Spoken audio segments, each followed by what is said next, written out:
Good morning student, स्वागत है आपका वचनपाल भाटी इंटर कॉलेज के डिजिटल वर्ल्ड में।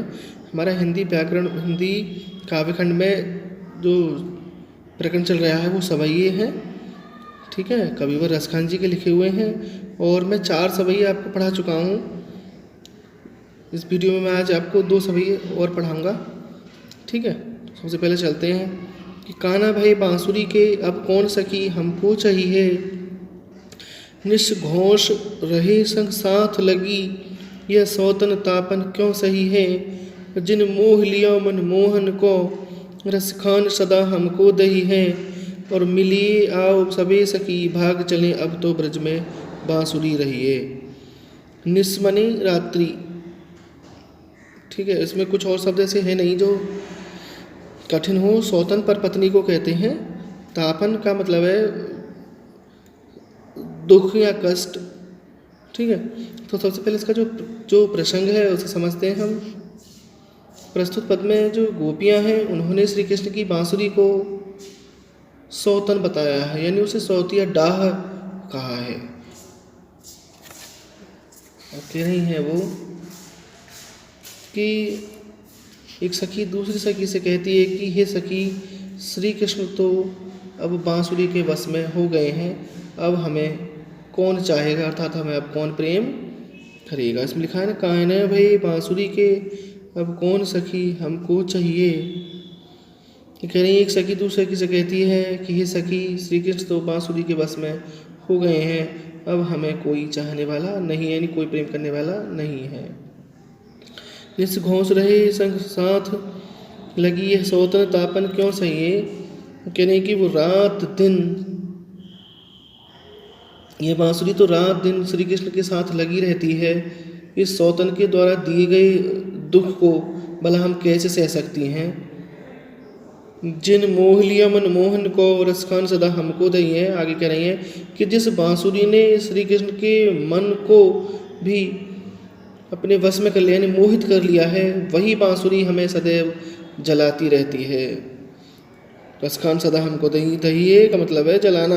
ये कह रहे कि जिस बांसुरी ने श्री कृष्ण के मन को मोहित कर लिया है और वही बांसुरी हमें सदैव जलाती रहती है। ये कह रहे हैं कि मिली आओ सबे सखी, भाग चले अब तो ब्रज में बांसुरी रही है। तो कह रही है कि हे सखी आओ, हम सब मिल करके इस ब्रज से भाग चलते हैं, क्योंकि अब तो ब्रज में श्री कृष्ण के साथ केवल ये बांसुरी ही रहेगी। ठीक है, एक प्रकरण में और आया था कि सखीरी मुरली लीजे चोर, वहाँ पर भी यही बताया गया था। वहाँ पर भी ये था कि श्री कृष्ण की जो मुरली है उसको गोपियों ने सौतन बताया था, यानी पर पत्नी बताया था। ठीक है, अगला चलते हैं। मोर पखा सिर ऊपर राखियों, गुंज की माल गरे पहरऊंगी, ओढ़ पिताम्बर ले लकुटी, बन गोधन गवारन संग फिरऊंगी। भाव तो वही मेरो रसखान, सो तेरे कहे सब स्वांग करूँगी। या मुरली मुरलीधर की, अधराधन धरी अधराने धरूंगी। मोर पखा सिर ऊपर रखूँ, गुंज की माल गले पहरूंगी, गले में ओढ़ पीताम्बर पीले वस्त्रों को, पीताम्बर पीले वस्त्रों को कहते हैं। लकुटी लकड़ी लेकर के, वन गोधन, वन में घूमना गायों को चराने के लिए। भाव तो जो पसंद है, रसखान का मतलब यहाँ श्री कृष्ण से आया है। स्वांग करूँगी यानी वही नाटक करूँगी, लेकिन श्री कृष्ण की मुरलीधर की, यानी श्री कृष्ण की उस मुरली को अपने होठों पर मैं नहीं रहूँगी। अधरा माने होठ होते हैं नीचे के, जिन्हें अधर कहते हैं। ठीक है, तो इसका भी सबसे पहले हम प्रसंग सुनेंगे। कह रहे हैं कि प्रस्तुत सवैये में श्री कृष्ण के वियोग में व्याकुल गोपियों ने श्री कृष्ण का रूप धारण किया हुआ है। इस प्रकार वे स्वयं को धैर्य और सांत्वना देने में लगी हुई हैं, यानी उन्हें किसी प्रकार से धैर्य धारण हो, किस प्रकार से उन्हें सांत्वना मिले, तो इसलिए उन्होंने श्री कृष्ण का रूप जो है वो धारण कर लिया है। और कहती हैं कि एक गोपी दूसरी सखी से कहती है कि मैं तुम्हारे कहे अनुसार मोर के पंख को अपने सिर पर धारण कर लूँगी, गुंजाओं की माला को अपने गले में पहन लूँगी। वन के फूल होते हैं, उन्हें गुंजाओं की माला, उनको गुंजा कहते हैं। पीताम्बर को, इन पीले वस्त्रों को ओढ़ करके, लकड़ी को लेकर के मैं जंगल में गायों और ग्वालों के साथ भी घूमूंगी। तुम्हारे कहने में मैं उन सारी लीलाओं को करने के लिए तैयार हूँ। जो रस की खान यानी श्री कृष्ण को अच्छी या पसंद होती हैं, यानी जो अच्छी लगती हैं। कहिए कि या मुरली मुरलीधर की अधरा धरी अधरा न धरूंगी, लेकिन मैं श्री कृष्ण की उस मुरली को जिसे वो अपने होठों पर रख करके बजाते हैं, मैं उस मुरली को अपने होठों पर नहीं रखूंगी। अर्थात गोपियाँ मुरली से सोती ढाई रखती हैं, यानी उसे सौतन बताती हैं। अतः वे श्री कृष्ण की और सभी लीलाओं का तो अनुकरण करने के लिए तैयार हो जाती हैं, किंतु बांसुरी को अपने अधरों पर नहीं रखना चाहती। ठीक है, पर और सुन लीजिए, दोनों ही सुन लीजिए। सखी कहती है कि सखी अब तो श्री कृष्ण केवल बांसुरी के होकर रह गए हैं, अब हमें चाहने वाला या कोई प्रेम करने वाला नहीं रहा है।